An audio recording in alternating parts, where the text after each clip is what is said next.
안녕하세요. 사람은 나쁜 짓을 하면 하늘로부터 꼭 벌을 받는다는 걸 느끼게 된 40대 남자입니다. 사람들은 실패를 하면 흔히 사람들이 걸러지게 된다고들 하죠. 저는 이번 일로 그 말을 절실히 깨닫게 되었는데요. 제 주변의 수많은 사람들 중 좋은 사람들과 제가 무너지길 기다리던 사람들, 이 둘로 나뉘었던 것 같습니다. 오늘 그 이야기를 조심스럽게 해볼까 합니다. 저는 어렸을 때부터 많은 사랑을 받지 못하고 자랐어요. 제 부모님께선 각자 인생을 사셨던 분들이라 할머니 밑에서 자랐다고 해도 과언이 아닙니다. 그래서 저는 부모님보다 할머니를 더 사랑한다고 해도 틀린 말이 아니랍니다. 저를 키워주신 할머니에게 꼭 보답을 하고 싶은 마음에 안 해본 일 없이 저는 20살이 되자마자 이것저것 허드렛 일을 하기 시작했습니다. 새벽부터 신문을 나르고 일용직 일도 종종 했었고요. 저에겐 꿈이 하나 있었어요. 직장을 다니는 것보단 사업을 크게 하고 싶었죠. 아무에게도 말은 안 했지만 저 혼자 차근차근 계획을 세워나갔고 30대 초반 제가 생각했던 모든 돈이 모이자마자 저는 사업을 시작했습니다. 시작하자마자 제 노력이 빛을 발했는지 정말 좋은 거래처 사람들을 만나 첫 매출부터 좋게 시작할 수 있게 되었고 이후 깊은 신뢰를 바탕으로 매출은 고공행진해 몇 년 되지 않아 업계에서 자리를 잡게 되었어요. 그러던 중 저는 친구에게서 현재 아내를 소개받게 됩니다. 처음부터 야무지면서도 착하고 순한 성격이 참 마음에 드는 사람이었어요. 항상 바쁘고 연락이 잘 안 되는 저를 이해해 주었고 뒤에서 이리저리 도와주며 저를 잘 챙겨주었어요. 이런 사람이면 평생 함께해도 괜찮겠다는 생각이 드는 순간 저는 결혼을 결심하게 되었고 처음으로 장인 장모님도 함께 만나게 되었죠. 그래, 그래서 자넨 무역 사업을 하고 있다지? 네, 장인어른, 현재 무역 사업을 하고 있습니다. 수출도 하고 수입도 하고 아직 그렇게 오래되진 않았지만 그 누구보다 열심히 하고 있다고 자부할 수 있습니다. 그래, 사업이 다 그렇지. 열심히만 한다고 하면 어떻게든 좋은 기회는 오더구만. 나 또한 사업을 20대부터 했었는데 무너질 때도 있고 다시 올라갈 때도 있고 본인의 꿈만 계속 쫓아간다면 좋은 결과 얻을 수 있을 걸세. 참 마음에 들어. 요즘 애들답지 않고 참 사람이 진중해. 네, 감사합니다, 장인어른. 좋게 봐주셔서요. 그렇게 저희는 아무런 집안의 반대 없이, 아니, 오히려 큰 응원과 사랑을 등에 업고 결혼을 하게 되었습니다. 장인어른과 장모님께서도 사업을 하셔서 그런지 저를 누구보다 잘 이해해 주셨어요. 모든 게 편해지니 제 마음도 편해지는지 사업은 더욱 잘 되었고 이런 저를 장인 장모님께서 더욱 예뻐해 주셨죠. 저를 잘 키워주신 할머님께도 보답을 해드린가 동시에 새로운 부모님인 장인 장모님께도 계속해서 저는 잘해드리려고 노력했습니다.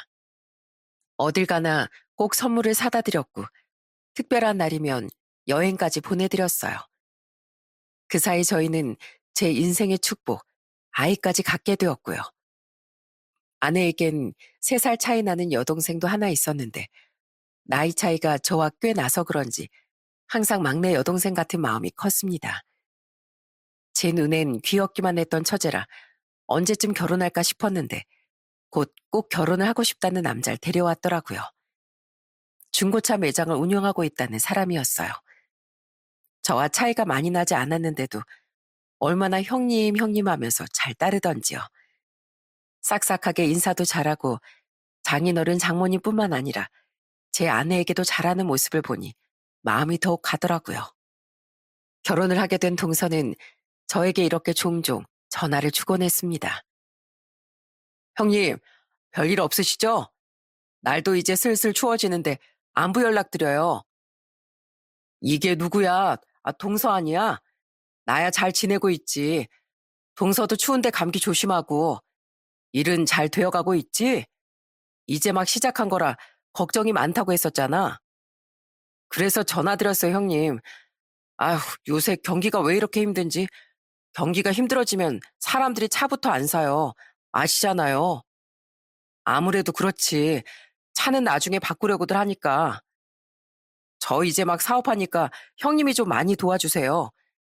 사업에 대해서 많이 배우고 싶기도 하고 경영 쪽도 배우고 싶은데 아직 아무것도 모르겠고 참 어렵네요. 그럼 내가 당연히 도와줘야지. 우리 동서가 어떤 동서인데? 우린 이제 가족이라고. 장인어른께 들었는데 형님 수입이 엄청나시다면서요? 무역 사업도 크게 하고 계시다고 하고 그땐 자세히 몰랐는데 장모님도 그렇고 아내도 그렇고 그렇게 형님 자랑을 하시더라고요. 너무 대단하세요, 형님. 아이고, 그러셨어? 그러면 내가 더 잘 도와줘야겠네. 우리 모두 잘 되려가는 거니까 말이야. 힘든 일 있으면 언제든지 말하라고. 내가 도와줄 수 있는 거 많이 도와줄 테니까. 경영 쪽도 혹시나 궁금한 거 있으면 회사 와서 만나도 좋고. 역시 사업하는 분이라 마음이 넓으세요. 앞으로 잘 좀 부탁드려요, 형님. 소개도 많이 해주시고요.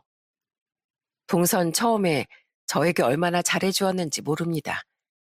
자주 전화와선 사업에 대해 알고 싶고 더 자세히 배우고 싶다며 겸손한 태도를 보여줬고 이후에도 저에 비해서는 아직 많이 부족하다고 하며 노트까지 가져와 저와 식사를 하더군요.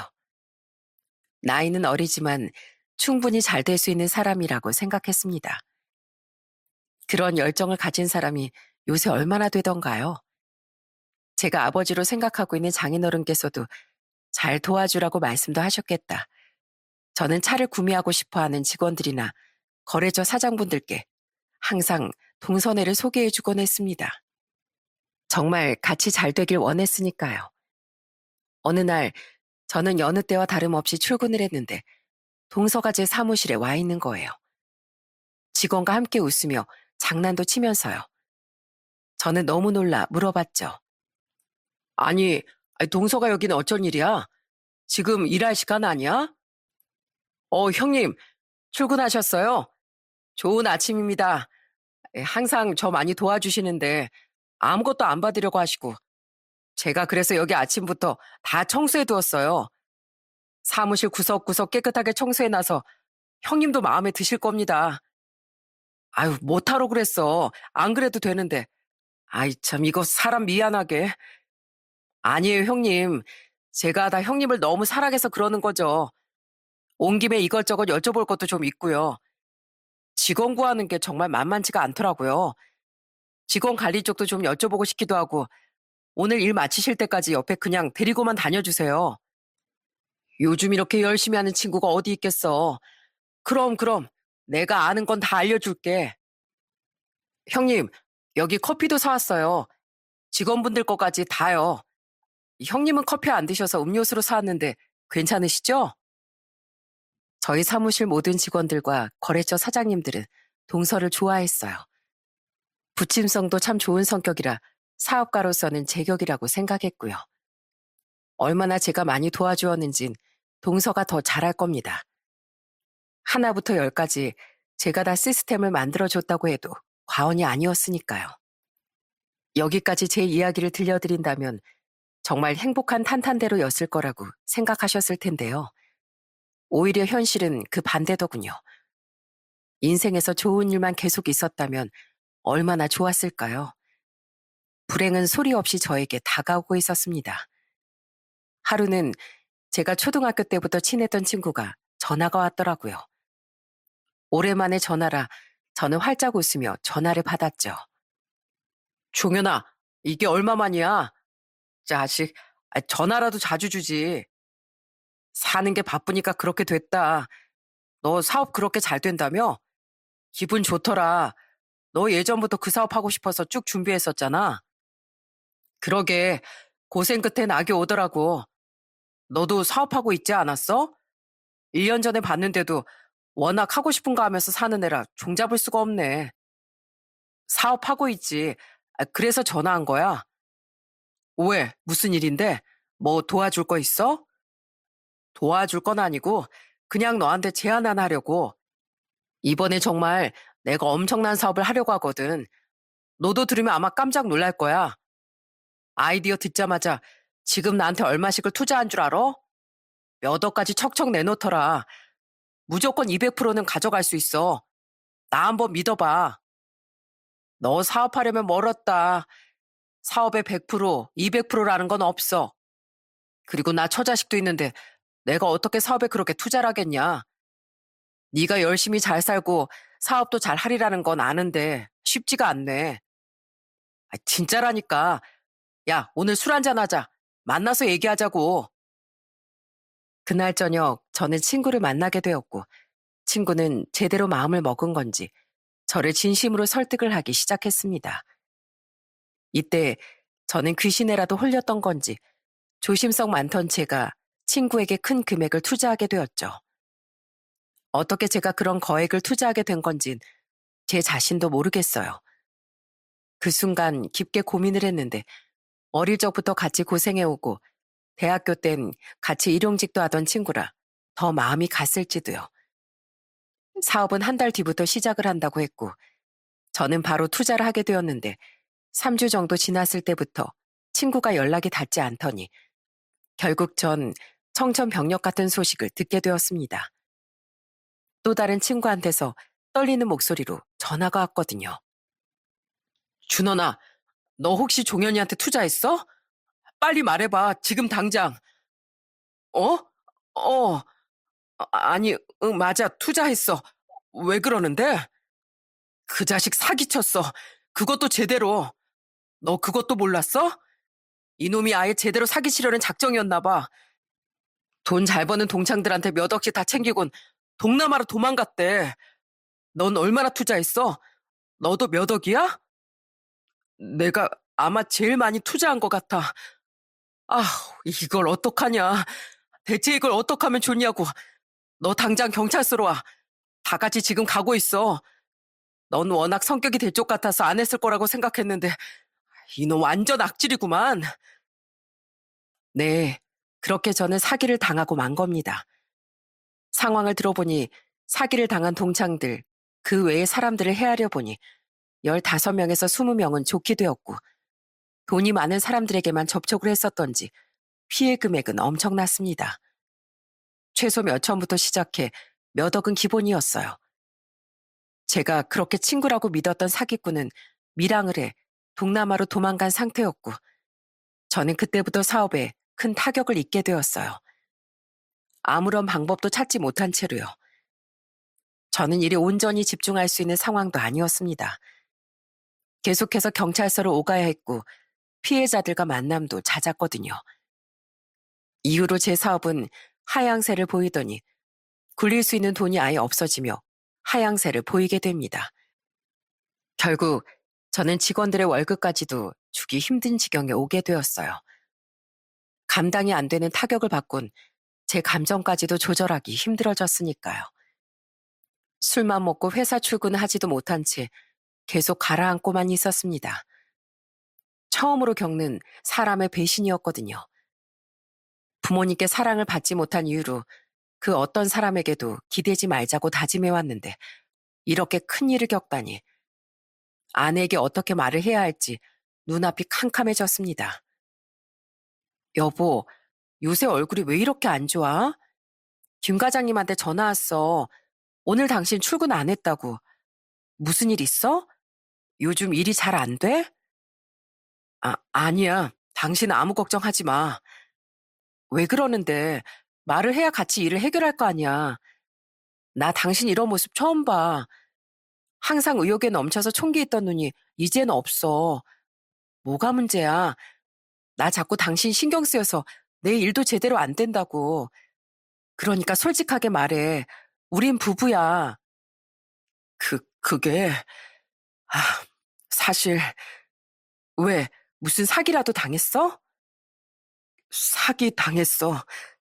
내가 사기 당했다고. 좀 됐어, 사기 당한 지. 뭐라고? 아니, 그걸 왜 나한테 말을 안 했어? 사기 당했으면 당했다고 말을 했어야지. 누구한테? 어? 얼마나? 종현이, 종현이한테 사기 당했어. 당신 종현이 알지? 나랑 대학교 때부터 쭉 친해서 당신도 봤었잖아. 그 자식이 새로 사업한다고 투자를 하래서 했는데 그거 가지고 날랐어. 동남아로. 잡을 수 있을지 없을지도 모르겠고. 뭐? 그게 진짜야? 아니, 그동안 왜 말을 안 했어? 어떻게 이럴 수가. 그래서 지금 직원들 월급 주기도 힘들어. 가장으로서 나 지금 제대로 하고 있는 거 맞나? 진짜 미안해.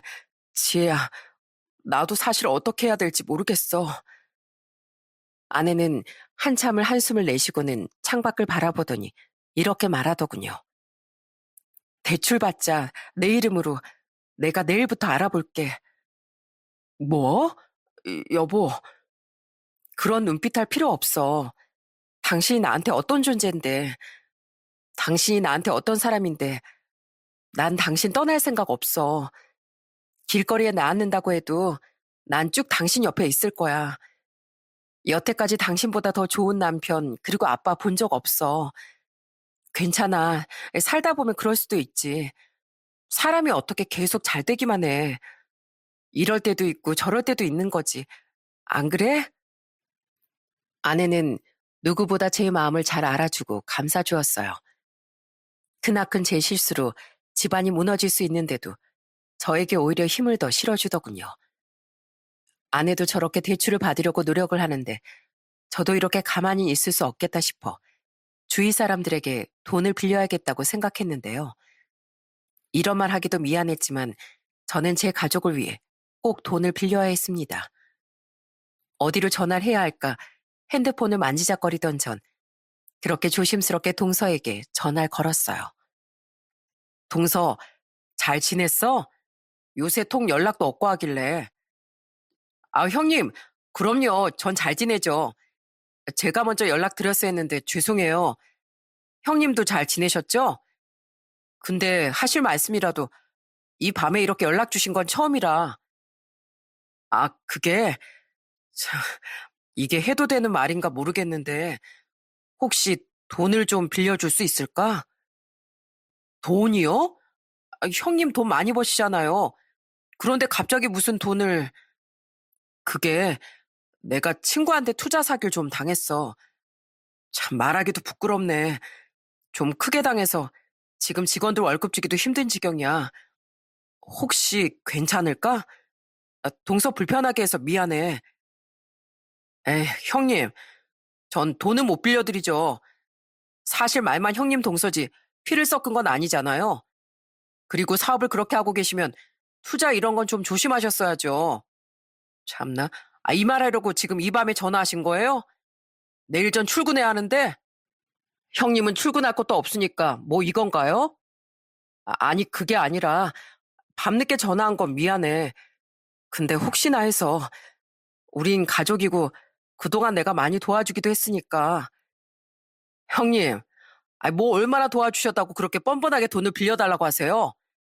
저희 엄마가 돈 빌려달라는 사람하고는 상종도 하지 말라고 했습니다. 아, 사실 그 사람들 형님이 소개시켜줬지만 제가 잘 못했으면 저한테서 차를 살 수 있었을 것 같아요? 아유, 진짜 짜증나게. 본인이 뭐라도 되는 줄 알고 지금 저한테 전화 주신 거죠? 아니, 동서, 말이 좀 심하잖아. 처음부터 내가 조심스럽게 물어봤고, 혹시 도움 줄 수 있냐고 한 건데, 이렇게까지 할 일이야? 아, 사업 좀 잘 된다고 해서 얼마나 잘 되나 사무실로 보러 간 건데, 그것도 끝나셨겠네요. 이제 저한테 이런 일로 전화하지 마세요.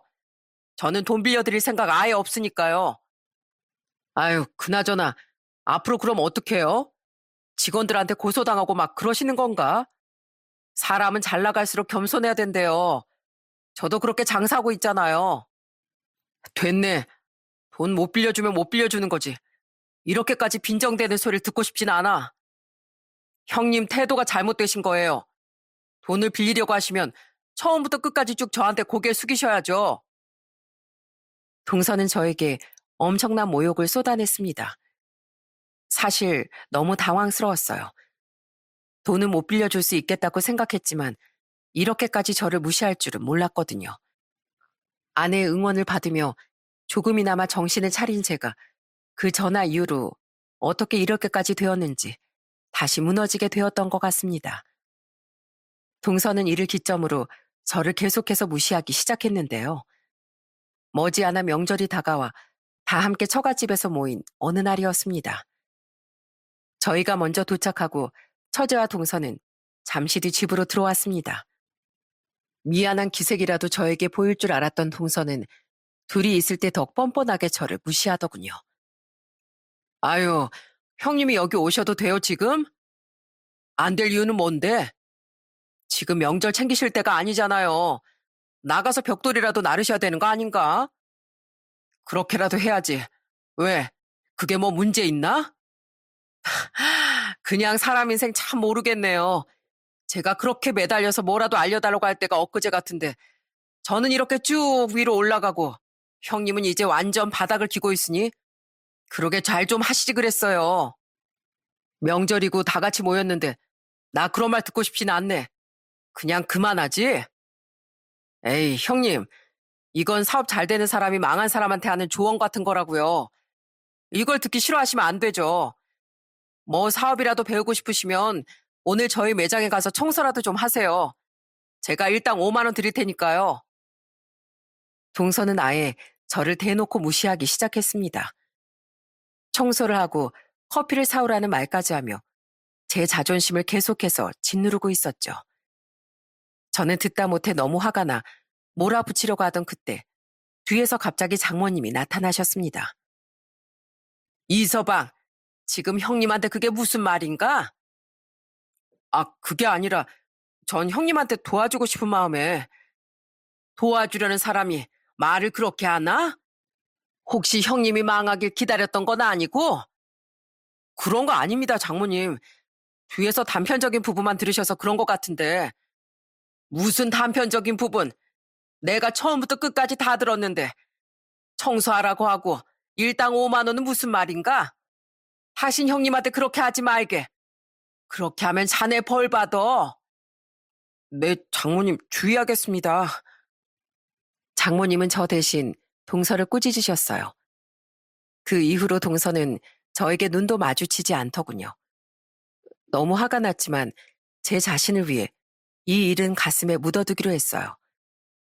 동서 말대로 이 모든 일은 제 잘못으로 일어난 제 몫이긴 했었으니까요.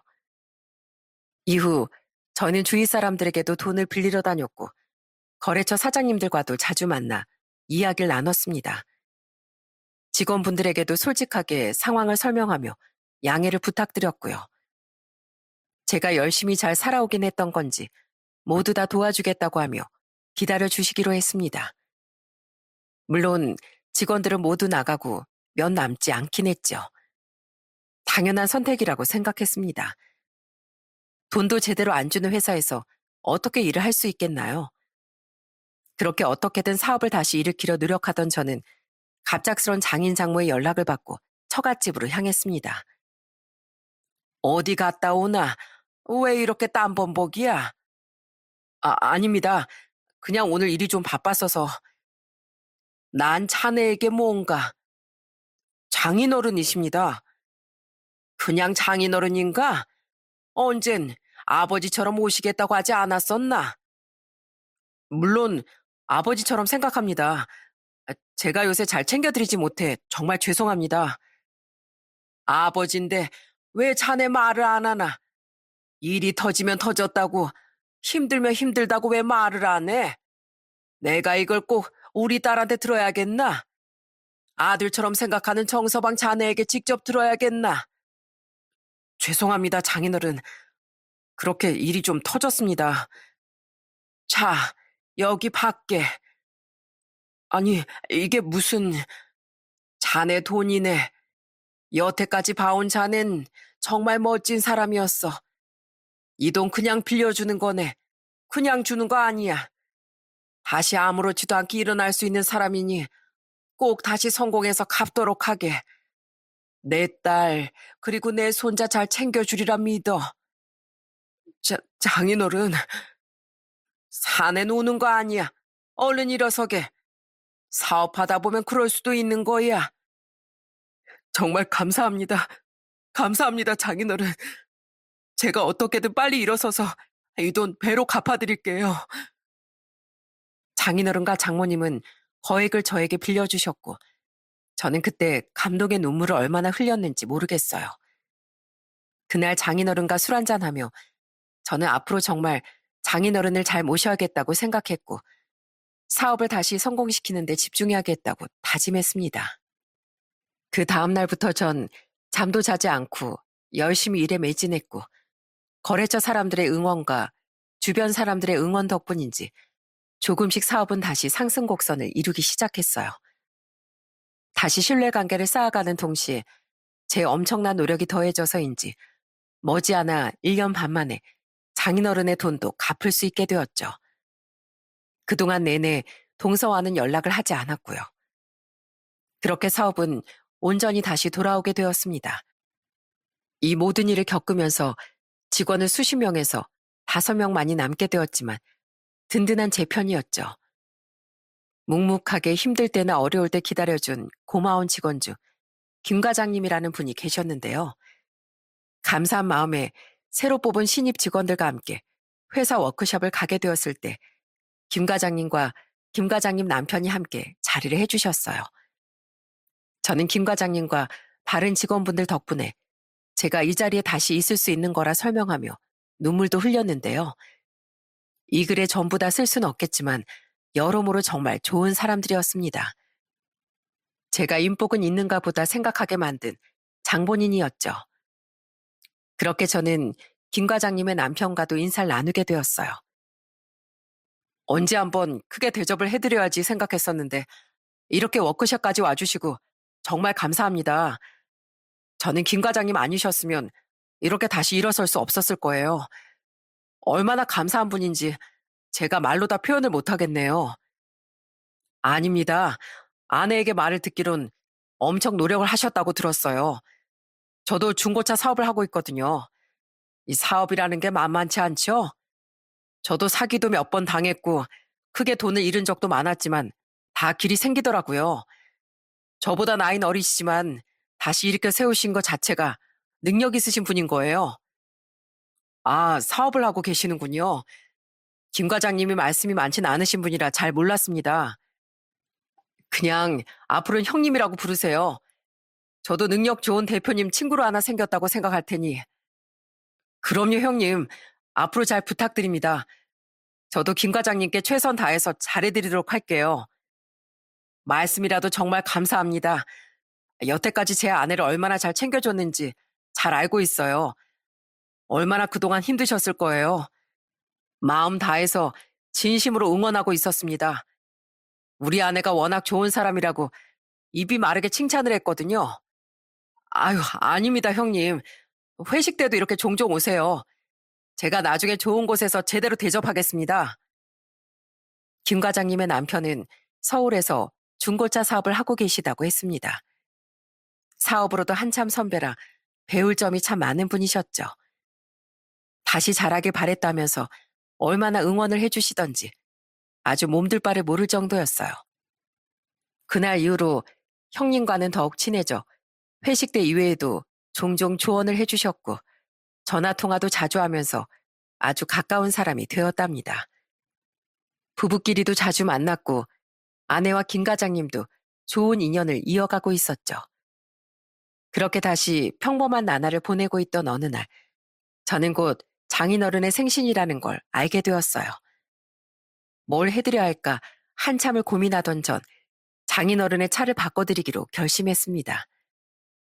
차는 굴러가기만 하면 된다고 하며 오랫동안 한 차만을 고집해오신 장인어른께 저는 정말 멋진 차를 선물해드리고 싶었어요.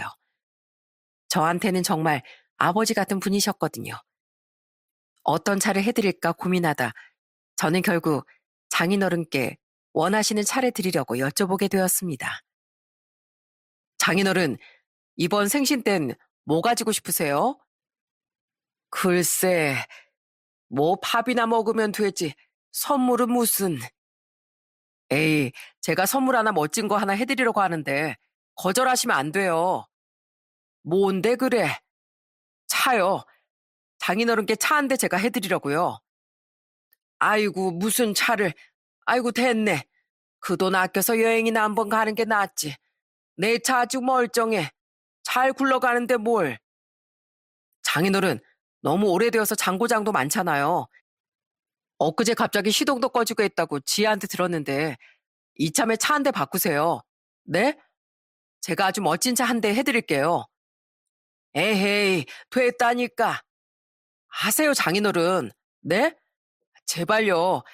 저도 사위노릇 좀 한번 하게 해주세요. 참나. 그럼 그 이서방이 중고차 하지 않나? 둘째네. 거기 가서 그럼 중고차나 싼 거 하나 해주는 게 낫겠네. 굳이 새 차 필요 없어. 요새 중고도 얼마나 좋은 차들이 많은데.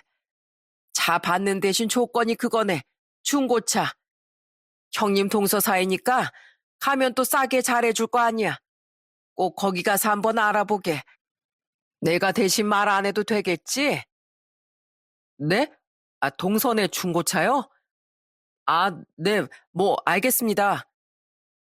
장인어른은 절대로 새 차는 싫다고 하시며 꼭 중고차를 받으시겠다고 하셨어요. 그것도 동선의 중고차로 말이죠. 저는 오랜만에 연락하는 것도 불편하고 모욕적인 말도 들었기에 그곳에서 제가 제일 존경하는 장인어른의 중고차를 하고 싶진 않았습니다. 하지만 장인어른이 말씀하신 것도 있고 또 제가 사업이 다시 일어나게 된 걸 모르는 상태였기에 어떻게 동서가 반응할지 궁금했던 것도 사실이었기에 저는 동서에게 전화를 걸었습니다. 일부러 전화를 받지 않는 건지 5통을 걸어도 전화를 받지 않았고 저는 그렇게 동서를 직접 보러 가기로 결심했어요. 그 다음 날 제가 아내에게 동서를 보러 간다고 하자 아내는 본인도 가겠다고 하며 함께 길을 나섰습니다.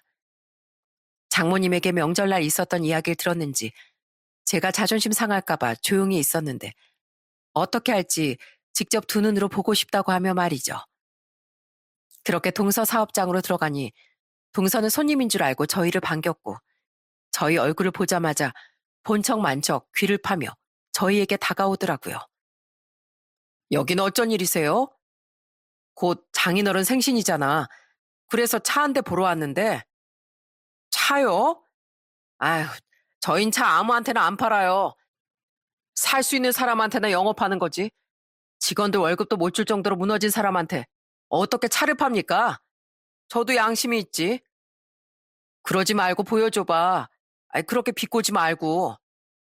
뭐 믿는 구석이라도 있으세요? 왜 그러시지? 돈 빌려달라고 올 것 같은 목소리로 전화 주실 때는 언제고. 형님 주제에 맞게 버스나 타세요. 그러자 옆에 있던 아내가 화를 내며 동서에게 쏘아붙이기 시작했습니다. 제부, 지금 그게 할 말이야? 어디서 버르장머리 없이 손윗 사람한테 그따구로 굴어? 내 동생도 제부 이렇게 사람 무시하고 있는 거 알아? 어? 엄마가 명절날 내 남편 그렇게 무시했다고 하더니 이제 딱 보니까 답이 나오네. 아유 진짜 오늘 운수가 안 좋으려나. 왜 이렇게 진상이 많아? 그런 말하려고 하는 거면 가세요 그냥. 와서 이렇게 행패 부리지 마시고. 행패? 무슨 행패? 중고차 보러 와서 차 보여달라고 하는 게 행패야? 이런 법이 어딨어? 저기 경차 하나 새로 들어온 거 있어요. 그거나 보시고 가시던죠. 형님 전 재산하고 거의 비슷할 겁니다. 근데 너무 작아서 살은 좀 빼셔야 할 것 같네요. 동서, 지금 말이 너무 심하잖아. 지금 그게 무슨... 제 말은 동서와 동서 직원들의 웃음소리에 묻혀졌습니다. 얼마나 크게 사람 연전에 대고 비웃던지. 조금 서 있으니 한 직원이 누가 봐도 폐차 직전인 중고차를 하나 몰고 오더군요. 이거요 형님. 딱 좋죠? 잘만 하면 잘 굴러가요. 진짜 자네는 안 되겠구만. 딱 보니 도움을 줄 필요가 없겠어. 그래도 장인어른 생각해서 차 한 대 팔아주려고 했더니만 이렇게 손님도 가려서 받는다 이거지? 아주 못돼 처먹었어. 바로 그 순간이었어요. 제가 집으로 돌아가려는 찰나에 갑자기 누군가가 제게 90도로 인사를 하는 게 아니겠어요?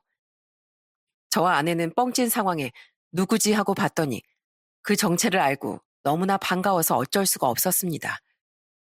그 사람은 바로 제 회사에서 일하는 김 과장님의 남편분이었어요. 회사가 힘들고 어려울 때도 항상 묵묵히 지켜주던 김 과장님의 남편이었죠. 회사 차원에서 부부 동반으로 워크숍을 갈 때도 몇 번 오셨기 때문에 얼굴을 익히 알았습니다.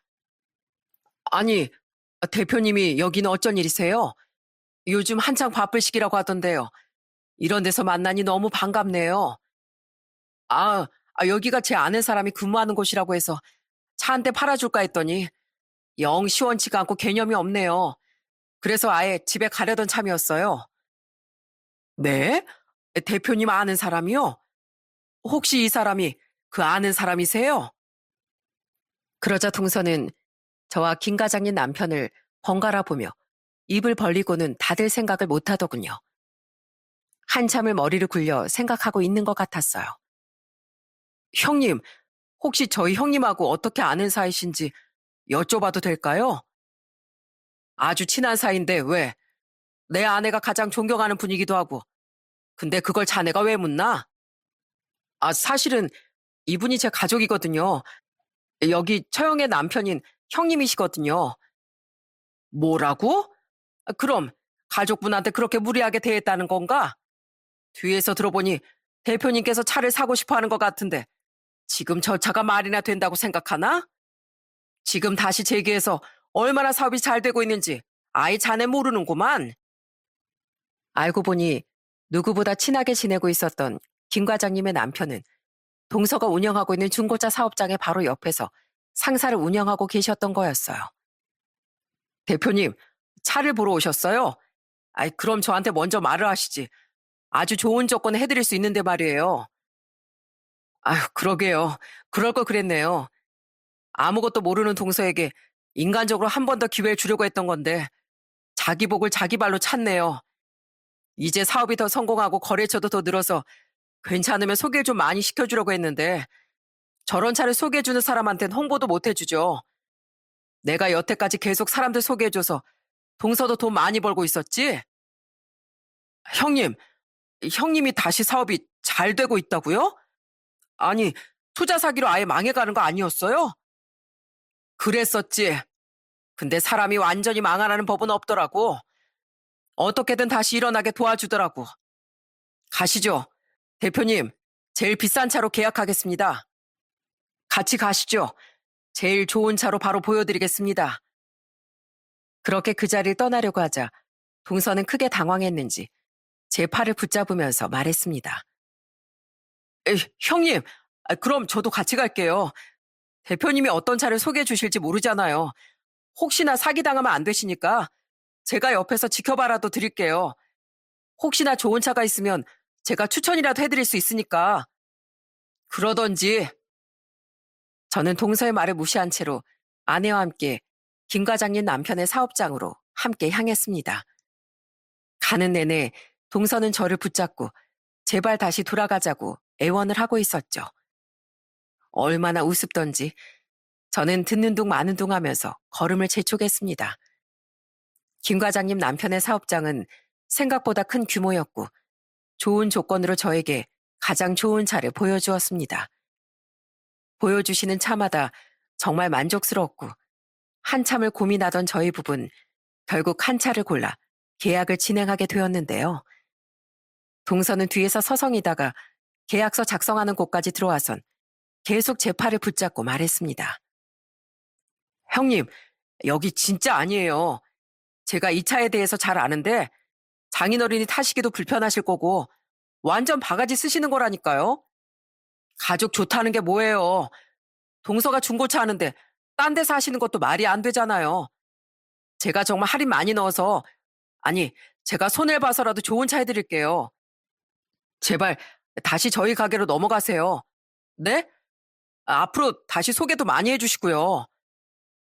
동서, 아까 먼저 내가 동선의 사업장으로 가지 않았나? 근데 어떤 차를 보여줬나? 거의 폐차 직전인 차는 뭐야? 돈 빌려달라고 할 때 비웃는 것도 모자라. 명절 때 만났더니 뭐? 청소를 하고 커피를 타오라는 모욕적인 말을 아무렇지 않게 내뱉더니 결론은 이렇게 되네. 그러게 다 쓰러져가는 차 가지고 와선 우리 보고 타라더니 우리 엄마가 그렇게 살면 벌 받는다고 했다며. 화가 나는데도 꾹꾹 참고 언제쯤 복수할까 했었는데 이제야 벌을 받게 되겠어? 그게 아니라 저는 형님 정말 존경하는 거 맞고 사업을 이렇게까지 또 일으키셨을 줄은 생각도 못하고 있었어요. 그때 형님에게 돈을 못 빌려드리겠다고 한 건 그냥 성인 남자고 한 가정을 책임지고 있는 남자로서 서로 알아서 잘 이겨내보자 뭐 이런 말이었어요. 정말 모욕적으로 형님에게 말할 생각은 없었다고요. 혹시나 마음 다치셨으면 제가 이렇게 사과드릴게요. 정말 죄송합니다. 눈물을 흘리지 마, 동서. 정말 악어의 눈물 같아. 나에게 뭐라고 했나? 직원들한테 지금 월급도 못 주고 있다고 하니까 그러면 고소당하고 그럴 거라며? 사람은 잘 나갈수록 겸손해야 한다며. 동서야말로 그래야겠네. 지금 누가 누구한테 조언을 해? 어이가 없어가지고 원. 저는 동서한테 제가 여태까지 하고 싶었던 말을 모두 퍼부어 버렸습니다. 대표님, 어디에 서명하면 될까요? 좋은 차 보여주셔서 정말 감사합니다. 저희 장인어른도 정말 좋아하실 것 같습니다. 아, 이쪽에 해주시면 됩니다. 믿고 해주셔서 감사해요. 그러자 동서는 혼자 발악을 하며 난리 부르스를 치더군요. 형님, 사인하지 마세요. 아, 요즘 이런 차 팔기도 힘든데 남보다 가족을 먼저 도와주셔야죠. 제발 이러지 마세요, 형님. 네? 제가 그동안 정신이 나갔었나 봅니다. 제가 생각이 짧았어요. 여보, 뭐해? 빨리 서명해. 아유, 들을 가치도 없어. 빨리 서명하고 김 과장님 남편분이랑 맛있는 밥 먹으러 가자. 어서. 그래요, 대표님. 오늘은 제가 저녁 대접해 드릴게요. 가시죠. 그렇게 저는 애원하는 동서의 손을 뿌리친 채로 서명을 하고서는 몸을 일으켰습니다. 동서의 똥 씹은 표정을 보니 이제야 속이 뻥 뚫린 것 같이 시원하더군요. 저는 문 밖으로 나가며 동서에게 마지막으로 한마디 해줬어요. 이제 우린 형님 동서 사이도 아니야. 그냥 남남인 거지. 어디서 만나든 간에 아는 체 하지 말게. 자네가 사업이 힘들어져도 무슨 일이 있어도 나 더 이상 신경 쓰지 않을 거야. 진정으로 자신을 믿어주고 응원해줬던 사람을 배신하면 어떻게 되는지 똑똑히 봤을 거야. 자넨 이제 그 이상도 그 이하도 아니야. 알았나? 평생 그렇게 거렁뱅이처럼 살도록 해. 지켜보겠네. 이 말을 끝으로 김 과장님의 남편과 저 그리고 아내는 뒤를 돌아서 나와버렸습니다. 뒤에서 얼마나 크게 동서가 울부짖는지 천장이 무너질 것 같더군요. 그리고 며칠 뒤 동서는 장인어른 장모님께 술이 잔뜩 취한 채로 가서 신세 한탄을 했다는 이야기를 들었습니다. 장인어른께선 그런 동서를 크게 꾸짖으셨다고 하고요. 장인어른은 비록 중고차지만 제 선물에 크게 좋아하셨습니다. 아유, 우리 정서방밖에 없네. 이게 무슨 일이야? 이렇게까지 좋은 차를 선물해 주다니 정말 고맙네. 아닙니다. 장인어른이 안 계셨으면 저는 다시 일어설 수도 없었을 거예요. 가장 힘들 때 제 곁을 지켜주셔서 정말 감사합니다. 장모님께도 정말 감사드려요. 아이고, 우리가 뭘 했다고. 그저 옆에서 지켜봤을 뿐인데. 잘 이겨내고 우리 딸 옆에 있어줘서 정말 고맙네. 앞으로도 열심히 잘 살아. 감사합니다. 정말 감사합니다. 그때 옆에 있던 처제가 저에게 말했습니다. 형부, 그동안 고생 많으셨어요. 그리고 대신 다시 한 번 더 사과드릴게요. 죄송해요. 마음 푸시고 이제 쭉 좋은 일만 있으셨으면 해요. 괜찮아, 처제. 처제한테 무슨 잘못이 있다고. 그렇게 저는 처제를 격려하며 서로 웃으며 이야기를 나눴습니다. 그날 이후로 정말 놀랄 일이 두 가지가 있었는데요. 몇 년이 지난 지금 바로 동서가 고소를 당해 깜빵에서 복역을 하고 있다는 소식이었어요. 한 번쯤 여러분들도 중고차 사기 수법을 들어보셨을 텐데요. 바로 판매자와 구매자 사이에서 사업이 힘들어지자 차량 대금만 가로채는 사기를 쳤다고 하더라고요. 그리고 1,000만 원짜리 차를 2천만 원에 팔다가 적발돼 조사도 받았다고 했고 침수차를 팔아서 고소까지 당했나 보더라고요. 결과적으로 동서는 사기범으로 구속되고 말았습니다. 저는 사기라는 범죄 자체가 사람 마음을 속이는 질 나쁜 죄라고 생각하고 있었는데 가까운 사람이 범인이었다니 동서가 이 정도로 막장이었다는 생각에 경악을 금치 못했습니다. 그리고 저만 놀랐던 게 아니겠죠. 이 소식을 들은 처제는 소스라치게 놀라며 동서와 이혼을 하게 됐습니다. 귀책 사유는 명확히 동서로 인정이 되어 집에서도 맨몸으로 쫓겨났다고 하더군요. 처제는 오히려 속이 후련하다는 말까지 했습니다. 그만큼 그동안 결혼 생활이 힘들었다는 이유이기도 하겠죠. 저는 이 일을 계기로 죄를 짓는 사람들은 언젠가는 나락으로 간다는 걸 다시 한번 느낄 수 있었어요. 욕심이 화를 부르고 자신을 진정으로 위해주고 생각해주는 사람에게 등을 돌린 대가는 처참한 결과만 치를 뿐이었죠. 지금 저는 누구보다 행복하게 가장으로서 그리고 사위로서 잘 살고 있습니다. 처제도 인생 경험했다고 생각하면서 밝은 모습으로 돌아왔고요. 제 사업은 예전보다 더 잘 되어가고 있습니다. 정말 다행이죠. 동서라는 가족이 하나 없어졌지만 오히려 전보다 더 화기애애하고 행복한 가족으로 여행도 자주 다니고 자주 모여서 소박하게 일상을 나누고 있어요. 이번 주에도 모든 가족이 함께 강원도로 여행을 갈 예정입니다. 그리고 저를 키워준 할머니에게 살아계실 동안 최선을 다해 보살펴 드릴 거고요. 사실 제가 이 사연을 쓴 이유는 이렇습니다. 모든 일이 잘 되어가고 하늘이 내 편 같을 때 저는 정말 남부러울 것이 없었습니다. 모두가 저에게 잘해주었고 걸림돌이 하나도 없었거든요. 하지만 안 좋은 일을 크게 겪고 나니 주변 사람들이 하나 둘씩 걸러지더군요. 저를 응원해주는 사람들, 제가 무너지길 바랬던 사람들로 말입니다. 피눈물 날 만큼 힘들었고 버거웠지만 잘 이겨내고 나니 오히려 그게 저에게 좋은 기회가 되었던 것 같아 값진 인생 경험을 했다라고 생각하고 있습니다. 앞으로는 저를 응원해주는 사람들과 함께 한 발짝 한 발짝 열심히 나아가 보려고 합니다. 지금까지 제 사연을 들어주셔서 감사합니다. 항상 행복하시길 바라겠습니다.